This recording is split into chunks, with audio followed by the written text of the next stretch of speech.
আজি মই মোৰ দেউতাৰ লিখনি এটা পাঠ কৰিবলৈ লৈছোঁ। সপোনৰ বদৰিকাশ্ৰম। মাধৱে বুলন্ত এহি শোক, বদৰিকাশ্ৰমক যায়ুক, অলকানন্দ দৰ্শনে, এৰিবে সমস্ত পাপগণে। কীৰ্তন শ্ৰীকৃষ্ণৰ বৈকুণ্ঠ প্ৰয়াণ। এয়া হ'ল মাধৱে বৈকুণ্ঠ প্ৰয়াণৰ সময়ত উদ্ধৱক দিয়া উপদেশ। অষ্টম বৈকুণ্ঠ বদৰিকাশ্ৰম চোৱাৰ হেঁপাহ বহু দিনৰ পৰা মনতে পুহি ৰাখিছিলোঁ। সেই সপোন প্ৰভুৰ কৃপাত বাস্তৱায়িত হ'ল 2009 চনৰ 29 ছেপ্টেম্বৰ মঙলবাৰে। 9জন সহযাত্ৰীৰে আমি ৰাতি 11 বজাত ব্ৰহ্মপুত্ৰ মেইলেৰে ডিব্ৰুগড় এৰিলোঁ। 2 অক্টোবৰৰ পুৱা 7 বজাত দিল্লী পালোগৈ। খন্তেক জিৰণিৰ পাছত হৰিদ্বাৰলৈ বুলি বাছত উঠিলোঁ। হৰিদ্বাৰ পাওঁতে গধূলি 5 বাজিল। ৰাতিটো ভাৰত সেৱা আশ্ৰমত জিৰণি লোৱা হ'ল। পিছদিনা পুৱা 5 বজাতে বাছত উঠিলোঁ বদৰিকাশ্ৰমলৈ বুলি। পাহাৰীয়া ৰাস্তাৰে গাড়ী উঠিবলৈ ধৰিলে। একা বেকা ৰাস্তাৰে গাড়ী দ্ৰুতগতিত আগবাঢ়িল। আমাৰ মাজৰ শ্ৰীযুত বিজু দত্তদেৱে শুভাৰম্ভ কৰিলে। জয় বদৰিকানাথ জি কি জয়। লগতে হৰিনাম জুৰিলে। জয় হৰি গোবিন্দ নাৰায়ণ ৰাম। চাপৰি বজাই আমি আটাইকেইজনে গাবলৈ ধৰিলোঁ। কীৰ্তনৰ সুৰে সুৰে দত্তদেৱে বাছৰ মাজত উঠি অংগী ভংগীৰে চাপৰি বজাবলৈ ধৰিলে। আনন্দ পাই বাছত থকা বহুকেইজন বাহিৰা লোকেও হাত চাপৰি বজাবলৈ ধৰিলে। আনন্দ মনে আমি সকলোৱে গৈ আছোঁ। চাৰিওফালে পাহাৰ আৰু পাহাৰ। গাড়ী ভগীৰথী নদীৰ পাৰে পাৰে উঠা নমা কৰি বগাবলৈ ধৰিলে। বহুত ভয় লগা দৃশ্য। হাজাৰ হাজাৰ ফুট ওপৰলৈ গাড়ী উঠিবলৈ ধৰিলে। ওপৰৰ পৰা চাই দিলে চিৰিংকৈ উঠে। দুৰু দুৰুকৈ কঁপি উঠে বুকু। কেনেবাকৈ যদি গাড়ীখন বাগৰি যায়, আমাৰ অস্তিত্বও বিচাৰি পোৱা নাযাব। তাতে ৰাস্তাত দি থোৱা সাৱধানবাণীবোৰে আৰু ভয় লগাই দিয়ে। এখন ফলক দেখিলোঁ, প্ৰভুকো য়াদ কৰো। প্ৰভুৰ নাম লৈছোঁ আৰু। দুৰ্গম পথ। তললৈ চালেও থিয় গৰা আৰু ওপৰলৈ চালেও থিয় পাহাৰ। যেন খহি পৰিব। ওপৰত পাহাৰ ওলমি আছে আৰু তাৰ তলেদি বাছ, ট্ৰাক আদি দ্ৰুত গতিৰে গৈ আছে। মাজতে কিছুমান সমান ঠাইও আছে। বাটত যাওঁতে শ্ৰীনগৰ নামেৰে এখন বহুত ধুনীয়া নগৰ দেখা পালোঁ। দেৱপ্ৰয়াগ, ৰুদ্ৰপ্ৰয়াগ, কৰ্ণপ্ৰয়াগ, নন্দপ্ৰয়াগ আৰু বিষ্ণুপ্ৰয়াগ এই 5খন প্ৰয়াগ তীৰ্থ পাৰ হ'লোঁ। ইমান মনোৰম দৃশ্য। দুৰ্গম পাহাৰীয়া ৰাস্তা পাৰ হৈ গধূলি প্ৰায় 7 বজাত বদ্ৰীনাথ পালোগৈ। এন্ধাৰে আৱৰি ধৰিছিল। তাতে কিনকিনীয়া বৰষুণ। ভীষণ ঠাণ্ডা। খৰখেদাকৈ বাছষ্টেণ্ডৰ কাষতে থকা চৰণী পাদুকা অতিথিশালাত নিশা থকাৰ ব্যৱস্থা হ'ল। গোটেই দিনটোৰ ভাগৰৰ বাবে বিশ্ৰাম ল'বলৈ স্নান কৰি নিশাৰ আহাৰ গ্ৰহণ কৰি সোনকালে বিচনাত বাগৰ দিলোঁ। ভাগৰুৱা দেহটোক নিদ্ৰা দেৱীয়ে অচিৰেই জিৰণি দিলে। পুৱা একদম সোনকালেই সাৰ পালোঁ। ব্ৰহ্মপুৱাতে গা ধুই ল'লোঁ। তাৰপিছত ৰাতিপুৱাল। অতিথিশালাৰ বাহিৰলৈ ওলাই আহিলোঁ। দেখিতো আচৰিত, ইমান ধুনীয়া দৃশ্য। চাৰিওফালে পাহাৰ। পাহাৰবোৰত কিন্তু গছ-গছনি নাই। যেন এখন শুকুলা দলিচ আহে। উত্তৰ ফালৰ পাহাৰটো এনেকুৱা দেখাইছে যেন ৰূপেৰেহে গঢ়া। পূব ফালৰ পাহাৰটো যেন মাজে মাজে ৰূপৰ টুকুৰাবোৰ পৰি আছে। দক্ষিণ পূব ফালৰ পাহাৰটোৰ ছায়াই আমাৰ ঠাইডোখৰ আৱৰি ৰাখিছে। আমাৰ ঠাইডোখৰত ৰ'দ পৰা নাই। পাহাৰত পুৱাৰ চিকমিকনি পৰি তীৰ বিৰাই আছে একেবাৰে। মুঠতে বৰ্ণনাৰো অতীত এটা সুন্দৰ দৃশ্য। মোৰ হৃদয় আনন্দত উথলি উঠিল। তেনে সময়তে অতিথিশালাৰ পৰা বিজু দত্তদেৱ ওলাই আহিল। দৃশ্য চাই তেখেতে কান্দি পেলালে। ইমান ধুনীয়া দৃশ্য চাওকচোন বুলি থুকাথুকি মাতেৰে তেখেতৰ দুগালে দুধাৰি চকুলো নিগৰি অহা দেখা পালোঁ। এনেকুৱা দৃশ্যই ভক্তৰ হৃদয় যে কন্দুৱাব ই ধুৰুপ। দৃশ্য চাই থাকোঁতেই ক'ৰবাৰ পৰা বগা ডাৱৰ এখিনি আহি পাহাৰৰ ওপৰে ওপৰে ঘূৰি ফুৰিবলৈ ধৰিলে। ক'ৰবাত ডাঠ আৰু ক'ৰবাত পাতল। কিবা যেন চিত্ৰহে আঁকিছে। ৰ'দ লুকাই গ'ল। বগা ডাৱৰ ক্ৰমে বেছি হ'বলৈ ধৰিলে। ডাৱৰৰ লুকাভাকুৰ দৃশ্য চাই চাই আগবাঢ়িলোঁ মন্দিৰৰ ফালে। অলকানন্দাৰ পাৰে পাৰে আগবাঢ়ি মন্দিৰৰ ওচৰ পালোগৈ। তাতে এখন লোহাৰ দলং। দলঙৰ ওপৰেদি পাৰ হৈ যাব লাগে। তলত অলকানন্দা বৈ আছে, একদম হুৰহুৰাই, যেন বৈকুণ্ঠত হৰিনামৰ ধ্বনিহে। আৰু হাজাৰ বিজাৰ ভক্তক যেন মন্দিৰলৈ আদৰিছে দৰ্শনৰ বাবে সুমধুৰ সুৰেৰে। আমি দলং পাৰ হৈ মন্দিৰ পালোগৈ।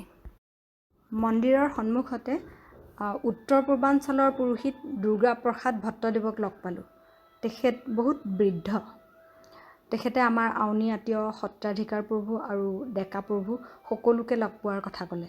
আনকি শ্ৰী শ্ৰী হেমচন্দ্ৰ গোস্বামী প্ৰভু আৰু শ্ৰী শ্ৰী বিষ্ণুদেৱ গোস্বামী প্ৰভুকো লগ পোৱাৰ কথা ক'লে। পুৰোহিতে আমাৰ নাম ঠিকনা আৰু পূজাৰ সামগ্ৰীসমূহ চমজি ল'লে। ইয়াত চাকি বন্তি জ্বলাবলৈ আমাৰ ওচৰৰ পাজৰৰ বহুতে তেল শলিতা ধূপ আদি তামোল পাণ আদি দি পঠিয়াইছিল। কিন্তু তাত সেইবোৰ ব্যক্তিগতভাৱে দিয়াৰ ব্যৱস্থা নাই। আমি নিয়া সামগ্ৰীসমূহ আৰু অৰিহণাসমূহ পুৰোহিতকে দিলোঁ। তাৰপিছত আমি মন্দিৰ দৰ্শনৰ বাবে স্নান কৰিবলৈ সাজু হ'লোঁ। তিয়নি আমি লৈ গৈছিলোঁ। কাপোৰ কানি সলাই তপ্তকুণ্ডৰ ওচৰলৈ গ'লোঁ। দুটা তপ্তকুণ্ডৰ পুখুৰী, প্ৰায় ৮-১০ ফুট আহল বহলৰ। কুণ্ডকেইটা শিলেৰে বন্ধোৱা। কুণ্ডকেইটাৰ দ ৪ ফুটমান। ওপৰৰ পৰা চিলচিলীয়াকৈ গৰম পানী বৈ আহি কুণ্ডত পৰিছেহি আৰু বৈ গৈ অলকানন্দাত পৰিছেগৈ প্ৰায় ৩০-৪০ ফুট তলত। গৰম পানীৰ ধোঁৱা ওলাই থকা দেখিলোঁ। চুই চাই আগবাঢ়ি গ'লোঁ। যথেষ্ট গৰম পোৱাত প্ৰথমে ভয় লাগিছিল। পিছে কুণ্ডৰ মাজত অইন ভক্তক দেখি আমি নামি দিলোঁ। চেৰেংকৈ উঠিছিল গাটো। জুবুৰা মাৰিবলৈ ভয় লাগিছিল প্ৰথমতে। পিছে কৃষ্ণ বুলি পানী ফালি ডুব মাৰি দিলোঁ। ৩বাৰ ডুব দিয়াৰ পিছত উঠি আহিলোঁ। সঁচাকৈ কি যে লীলা! তলত অলকানন্দাৰ একেবাৰে ঠাণ্ডা পানী, য'ত ঠাণ্ডাৰ বাবে গা ধুব নোৱাৰি, আৰু ইয়াত ভগৱন্তৰ দৰ্শন কৰিবলৈ অহা সকলৰ বাবে গা ধুবলৈ গৰম পানীৰ ব্যৱস্থা প্ৰাকৃতিকভাৱে। এনেকুৱা মহিমা দেখি ভক্তৰ হৃদয় অজানিতে ভক্তিত ডুব খাই যায়েই। তাৰপিছত আমি অলাগতিয়াল বস্তুবোৰ তাতেই এৰি মন্দিৰৰ ভিতৰ সোমালোঁ। নমস্কাৰ কৰি সোমাই গ'লোঁ। আমাৰ লগৰ বিজু দত্তদেৱে গাই গ'ল। মধুদান বদাৰণ দেৱ বৰং বৰবাৰী জলোচন চক্ৰধৰম ধৰণীধৰ ধাৰণ ধেয় পৰম পৰমাৰ্থ বিকাশো ভনাশকৰম।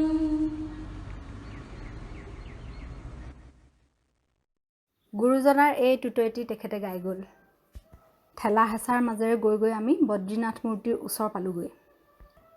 পুৰোহিতে বুজাই দিলে, মাজত বদ্ৰীনাথ, তেখেতৰ সোঁফালে কুবেৰ, গণেশ, উদ্ধৱ আৰু গৰুৰ পক্ষী, আৰু বাওঁফালে লক্ষী, নাৰদ, নৰ আৰু নাৰায়ণ। বদ্ৰীনাথ পদ্মাসনত থকা চতুৰ্ভুজ নাৰায়ণ বিগ্ৰহ। বিগ্ৰহৰ গাত বহুমূলীয়া হীৰা মাণিকৰ অলংকাৰ আছে। বিগ্ৰহৰ সন্মুখত জ্বলোৱা ঘিউৰ বন্তিৰ পোহৰ পৰি জ্যোতি বিয়পি থাকে, একদম জ্যোতিময় হৈ থাকে। মন্দিৰ দৰ্শন কৰি ওলাই আহোঁতে এটা মনতে প্ৰশ্ন জাগিছিল। তীৰ্থযাত্ৰীৰ বাবে মন্দিৰ শীতকালৰ ৬ মাহ বন্ধ থাকে, তেতিয়া বাৰু এই অক্ষয় বন্তি কোনে জ্বলায়? সেইকাৰণে পূজাৰীক সুধিলোঁ। পূজাৰীয়ে ক'লে যে বন্ধ ৬ মাহ দেৱতাসকলৰ বাবে, স্বয়ং নাৰায়ণে আহি সেই ৬ মাহ পূজা পাতল কৰিব। বিস্ময় সঁচাই।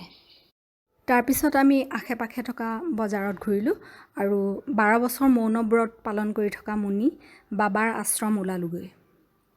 একা বেকা ওখ চাপৰ ৰাস্তাৰে গৈ তেখেত থকা আশ্ৰমখন পালোগৈ।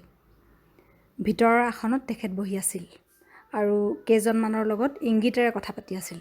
নুবুজিলে লিখি দিছিলে বহীত। আমি যোৱাত বহিবলৈ নিৰ্দেশ দিলে আৰু আমি অসমৰ পৰা যোৱা বুলি ক'লত তেখেতে অসমীয়া ভাষাটো অলপ বুজি পাওঁ বুলি জনালে। লগতে ক'লে আৰু ২ মাহৰ পিছতেই তেখেতৰ মৌন ব্ৰতৰ সামৰণি পৰিব। তাৰপিছত তেখেতে কামাখ্যা দৰ্শন কৰিবলৈ আহিব অহা বছৰ। তেতিয়া বিজু দত্তই মাৰ্চত টিয়কত হ'বলগীয়া নাম সমাৰোহলৈ তেখেতক নিমন্ত্ৰণ জনালে। তেখেতেও অহাৰ আশ্বাস দিলে। আমাক তেখেতৰ পূজাগৃহ চাবলৈ দিলে। বহুত ধুনীয়াকৈ সজাই থৈছে। চাৰিওফালে ময়ূৰ পাখি, আনকি তেখেতৰ বিচনাৰ দাঁতিটো ময়ূৰ পাখি। বিচিত্ৰ কাৰ্পেটেৰে পূজাগৃহ চালে চকুৰোৱা কৰি থৈছে। সঁচাকৈ কি যে সাধনা! 12 বছৰ মৌন ব্ৰত, ভাবিলে বনবাসতকৈও ভয়ংকৰ যেন লাগে।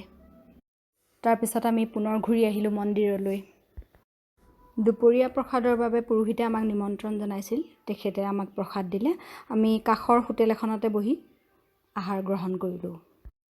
এইখিনিতে অষ্টম বৈকুণ্ঠৰ কথা ক'ব লাগিব।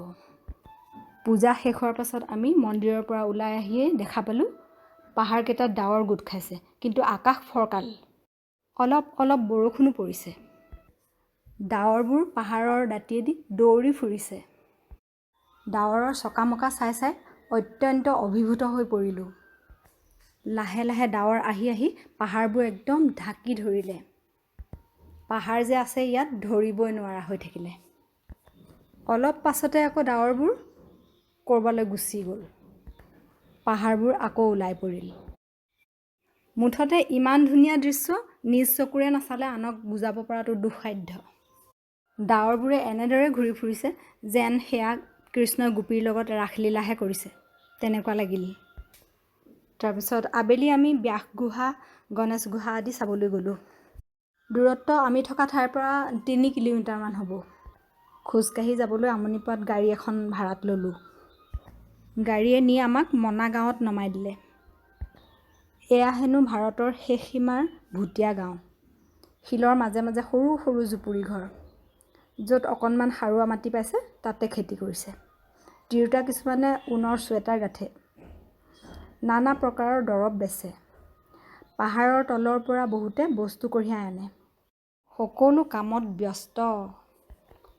আমি 2-3জনকৈ লগ হৈ পাহাৰ বগাবলৈ ধৰিলোঁ। দুগৰাকীয়ে পাহাৰ বগাব নোৱাৰিম বুলি ভাড়াতীয়ালৈ হুৰাত উঠি যাত্ৰা কৰিলে।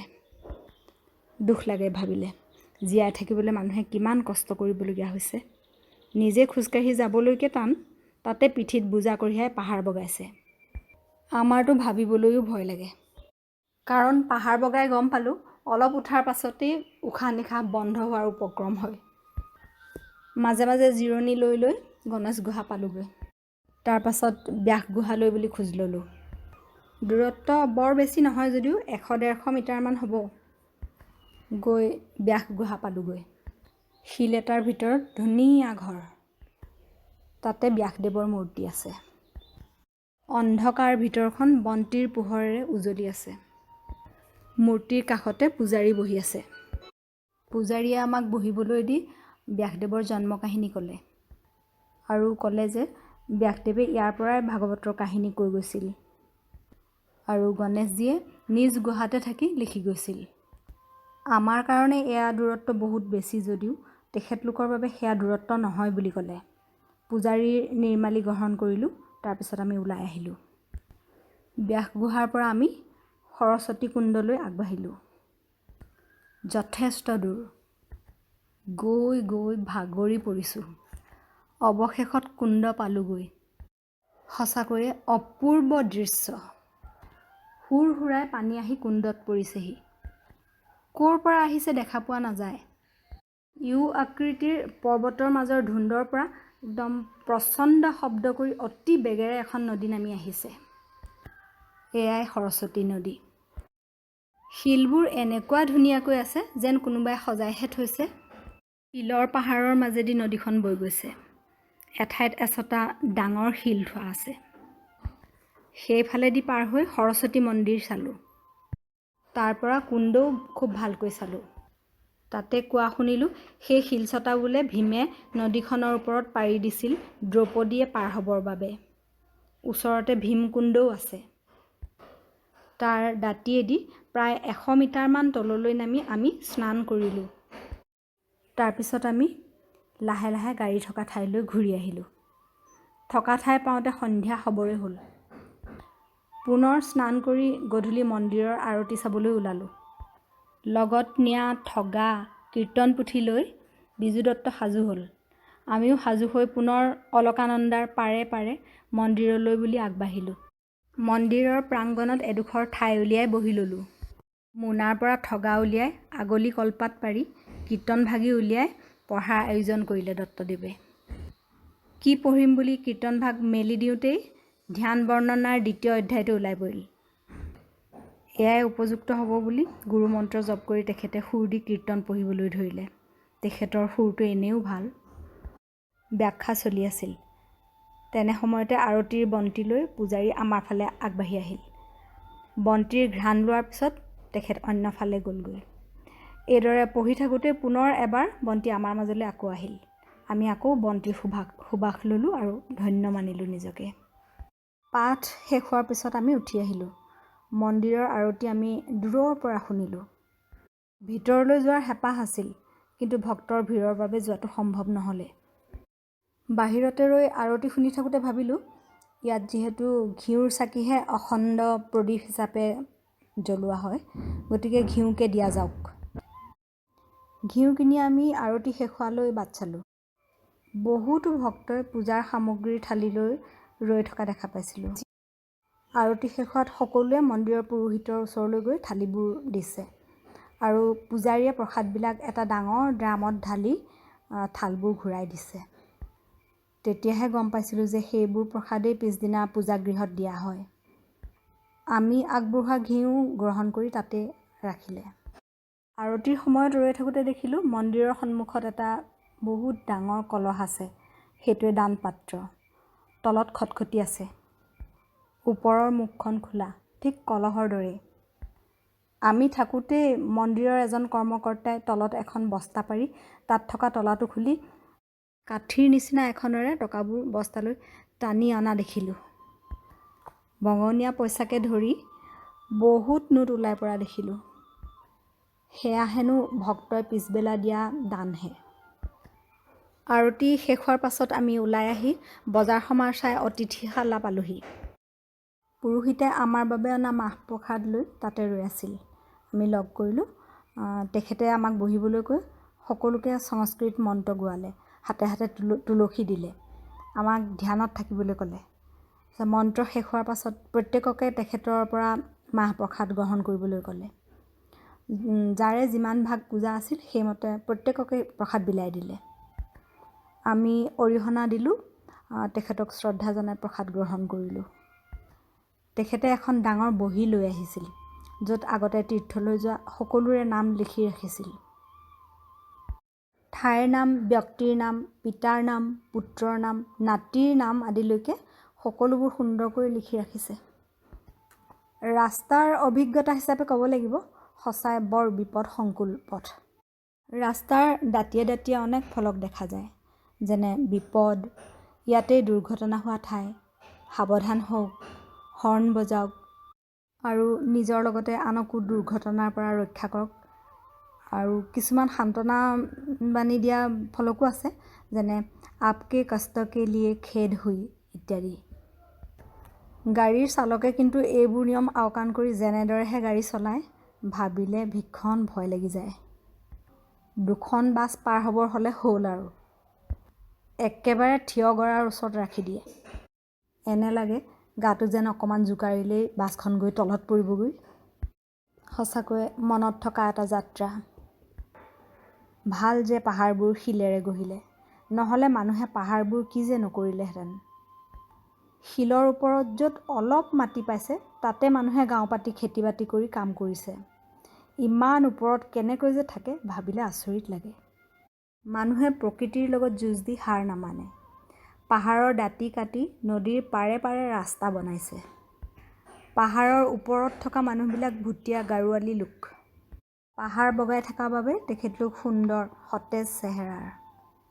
তাতে তেখেতলোক নিৰামিষ ভোজী যেন লাগিল, কাৰণ হৰিদ্বাৰৰ পৰা হোটেলবিলাকত মাছ মাংস মদ আদি একো নাপায়। বজাৰবিলাকতো মাছ মাংসৰ দোকান দেখা নাপালোঁ।